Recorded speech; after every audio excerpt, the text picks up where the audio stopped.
We're going to go ahead and continue here with our pre-race media availability for Sunday's Bad Boy Off-Road 300. And we're now joined by Carl Edwards, driver of the number 19 Comcast Business Toyota for Joe Gibbs Racing.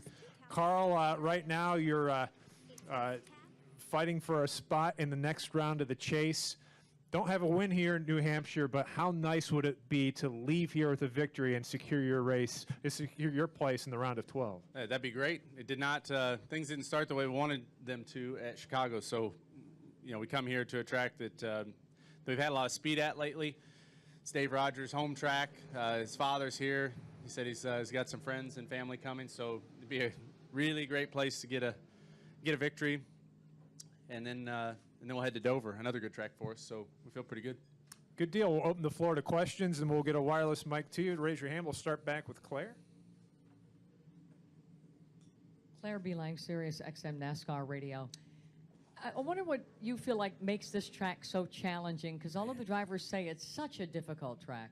It's very difficult. It's, you know, if you look at a track map or a satellite view, I mean, it's about the most straightforward track we go to. It's a true oval. It's a mile. It's pretty flat, and that's what makes it so tough. It's you know, everyone can get around here really well. It's that last little bit, you know, trying to figure out how to pass people. It's very hard here.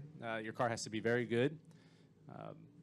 You know, it's deceivingly tough. I mean, it's you know, you can go pretty good, but that one last bit is hard. I just lived it there in qualifying trim. Had one set of laps that was really fast, make a couple little mistakes, and you know, the next set's really slow, so it's tough. We'll go to Lewis, and then we'll go over to Mark. Oh, Hey, Lewis Frank, hi. Lewis Frank of Reuters. Your past and current teammate, Matt Kenseth's going for his third straight win here, and he said, kind of ironically, this used to be one of his worst tracks, and the miles and a half were your old strength at Roush Fenway. Have you noticed improvement here since joining Joe Gibbs? You know, Matt is. I went bicycling with Matt last week, and I'd say he's somehow figured out how to age backwards now. He's getting faster. He's getting stronger. He's you know, he's figured something out here for sure, and that gives guys like me hope. You know, you go to these places and hope that you figure something out. But really, I think you know, seriously, I think it's our team. You know, the JGR Toyotas are very good. The cars are good. Our teammates, you know, Matt and I's teammates, Kyle and Denny, are very good here, and all of that stuff adds up to more speed. We'll go to Mark and then to Matt. Mark Garrow, PRN. Carl, last week it seemed like going into Chicago, everything's on an up, everybody's kind of equal ground. Does it start to ramp up now? I mean, if you should have some kind of issue this weekend, you know you're facing Dover.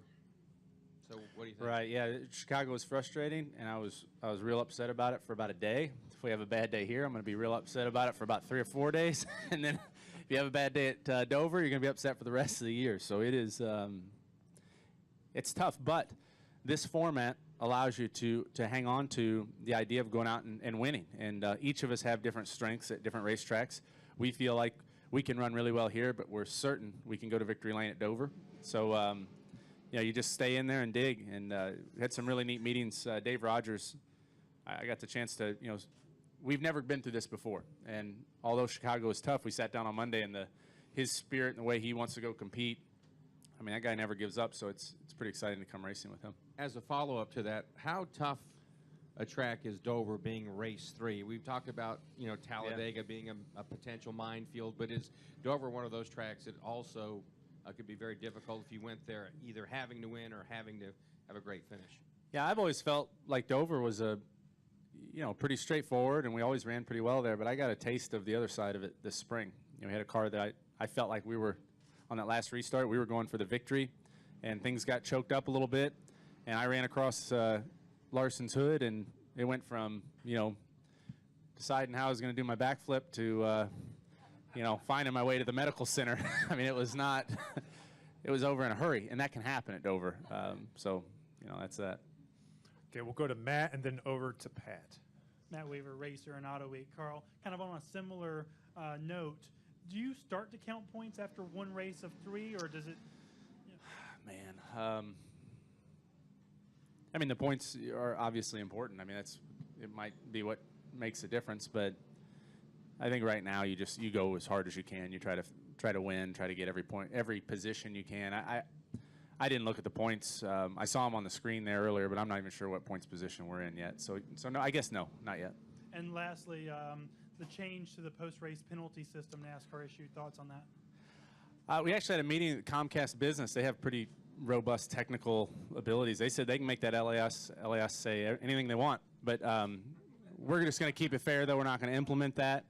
We'll just stay within the rules. And, you know, seriously, NASCAR, I think, responded in the best way that they could. This is they police this sport the way we have asked them to police it. You know, that we want to know that we're racing other cars, you know, evenly, and that nobody has an advantage. But then you get put in these situations like what happened last week where the penalties, you know, are really unequal. And I think NASCAR did a good job responding to that. And, you know, I feel like we're going to go through this chase and we're going to have as fair of a chase as we can, and that's good.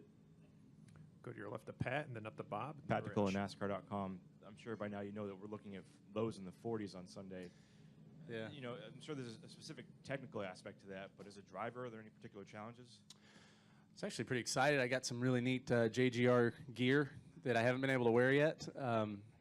So I brought out my neat jacket that I like, but really I think it's going to be comfortable for the fans. It'll be comfortable for the drivers. There'll be a little more grip. You know, it looks like tomorrow will be representative of Sunday, so I don't think it'll have much of an effect on the race. I think it'll just be good for everybody. Go to Bob and then to Rich. Bob Pockris, ESPN. How does your team weigh risk versus reward on how close to get to that tolerance now post-race LIS? Because if you were over okay, it's 10 points. Right. Now it's 35 points, 3 weeks, and more. Who actually gets 3 weeks vacation? Who is it? Is a car chief involved in that too, or is it just a crew chief? It could be. Yeah. I don't know. Sorry, Carl, you're going to have to stay in the seat. You Yeah, can't take I don't know how it works.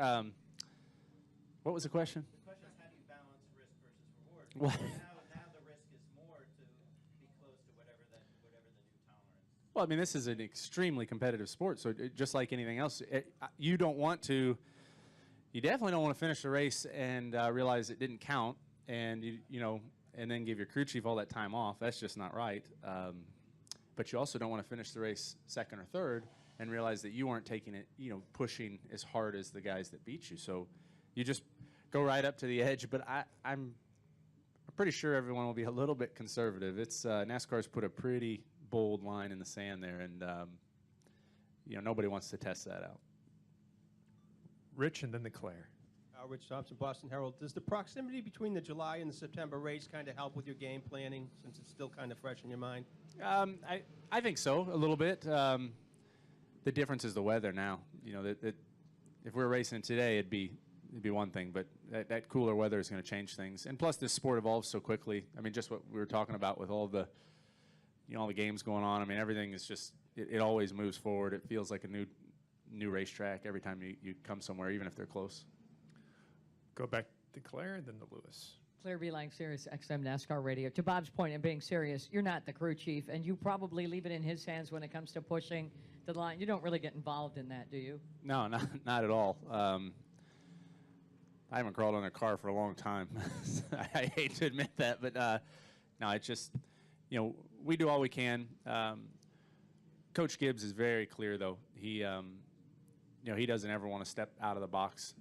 He's a competitor that likes to go compete and do it the right way, and that's been made very clear. And so we'll just, hopefully be, hopefully we'll have a similar piece of hardware to race against our competitors, and we'll go and best man wins, and there won't be any issues. I don't think we'll have any trouble. We'll go to Lewis and then we'll finish up with Mark. Yeah, Lewis Frank Reuters again.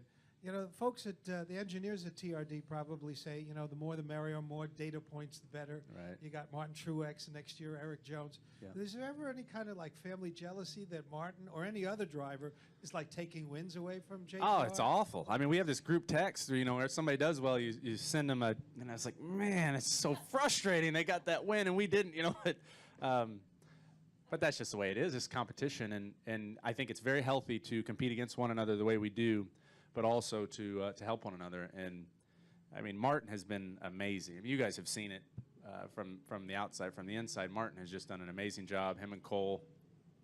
It's been really cool to work with him. You know, he just really humble and understated, and then goes out there and just hauls the mail. So it's cool to see that. Mark Arrow, PRN. Final question. You mentioned the bike ride with Matt Kenseth.